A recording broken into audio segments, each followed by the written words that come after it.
We're not going to let that happen.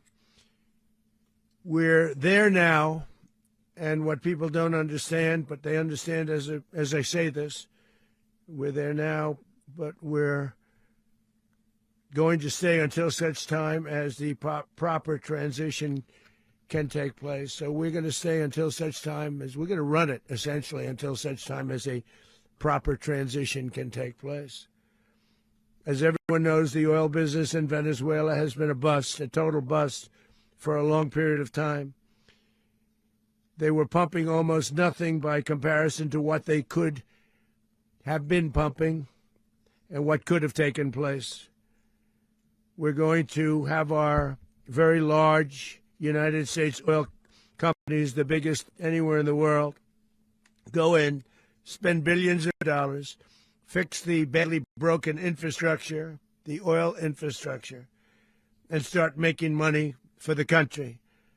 And we are ready to stage a second and much larger attack if we need to do so. So we were prepared to do a second wave if we needed to do so. We actually assumed that a second wave would be necessary, but now it's probably not.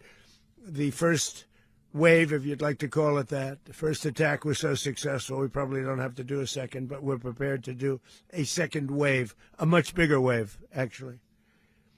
This was pinpoint, but we have a much bigger wave that probably won't have to do.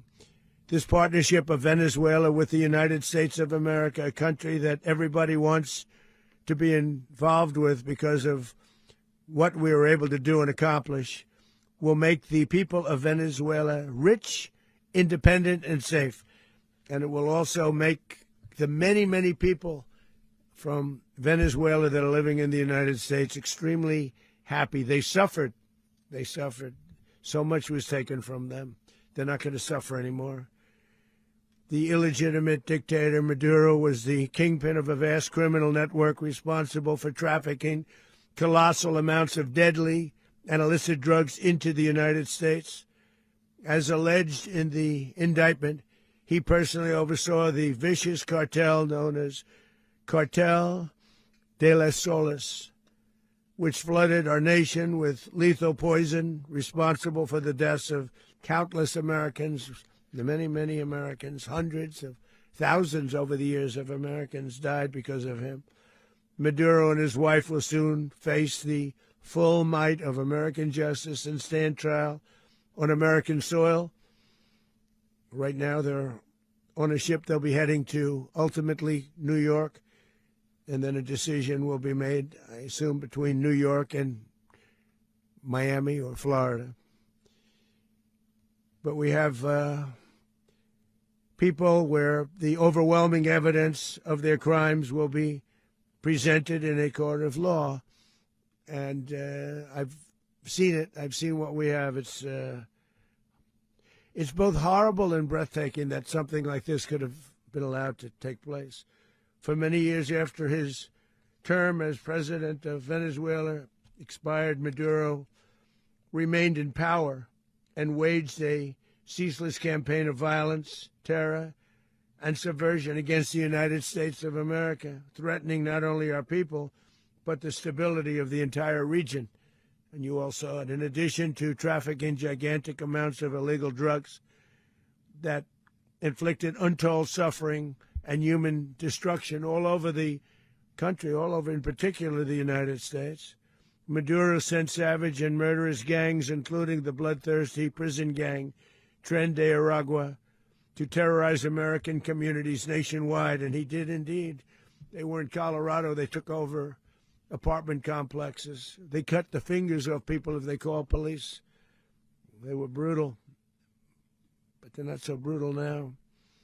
And I just have to congratulate our military, Pete and everybody, and our National Guard, because the job that they've done, whether it's in Washington, D.C., where we have a totally safe city, where it was one of the most unsafe cities anywhere in the world, frankly, and now we have no crime in Washington, D.C. We haven't had a killing. We had the terrorist attack a few weeks ago. A little bit of a different kind of a a threat.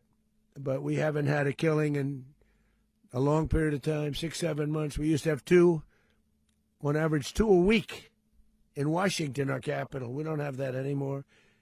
The restaurants are opening. Everyone's happy. They're walking their daughters. They're walking their children, their wives. They walk to restaurants. Restaurants are opening all over Washington, D.C. So I want to thank the National Guard. I want to thank our military. And I want to thank law enforcement. It's been amazing. And they should do it with more cities. We're doing it, as you know, and we're doing it in Memphis, Tennessee right now, and crime is down. We've just sort of started a few weeks ago, but crime is down now 77%. And the governor of Louisiana called, great person, and he wanted us to help him, as you know, in a certain very nice part of Louisiana. And we have done that. And it was a rough section, and we have crime down. I understand it's down to almost nothing already after 2.5 weeks. New Orleans, it's down to almost nothing, and we've only been there for 2.5 weeks. Can't imagine why governors wouldn't want us to help. We also helped, as you know, in Chicago, and crime went down a little bit there. We did a very small help because we had no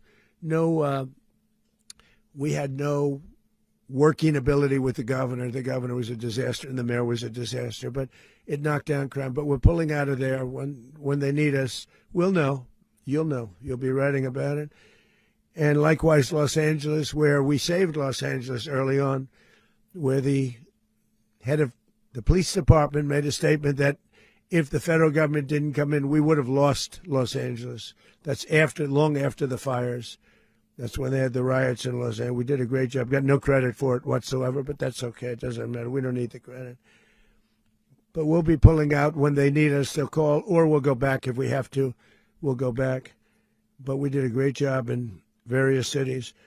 But the place that we're very proud of is Washington, D.C., because it's our nation's capital. We took it from being a crime-ridden mess to being one of the safest cities in the country. But the gangs that they sent raped, tortured, and murdered American women and children. They were in all of the cities I mentioned, Tren de Aragua. And they were sent by Maduro to terrorize our people, and now Maduro will never again be able to threaten an American citizen or anybody from Venezuela. There will no longer be threats. For years I've highlighted the stories of those innocent Americans whose lives were so heartlessly robbed by this Venezuelan terrorist organization. Really one of the worst. One of the worst, they say the worst. Americans like 12-year-old Jocelyn Nungari from Houston. Beautiful Jocelyn Nungari, what happened to her? They, as you know, they kidnapped, assaulted, and murdered by Tren de Aragua animals. They murdered Jocelyn and left her dead under the bridge. There was a bridge that will never be the same to so many people after seeing what happened. As I've said many times, the Maduro regime emptied out their prisons, sent their worst and most violent monsters into the United States to steal American lives. And they came from mental institutions and insane asylums. They came from prisons and jails. The reason I say both, they sound similar. Actually, prisons a little bit more hostile, a little bit tougher. A mental institution isn't as tough as an insane asylum, but we got them both. They sent from their mental institutions. They sent from their jails, prisons. They were drug dealers. They were drug kingpins. They sent everybody bad into the United States, but no longer. And we have now a border where nobody gets through. In addition, Venezuela unilaterally seized and stole American oil, American assets, and American platforms, costing us billions and billions of dollars. They did this a while ago, but we never had a president that did anything about it. They took all of our property. It was our property. We built it. And we never had a president that decided to do anything about it. Instead, they fought wars that were 10,000 miles away. We built Venezuela oil industry with American talent, drive, and skill, and the socialist regime stole it from us during those previous administrations, and they stole it through force. Subscribe, share, like, and comment. Subscribe, share, like, and comment. Subscribe, share, like, and comment. Subscribe, share, like, and comment. Subscribe, share, like, and comment.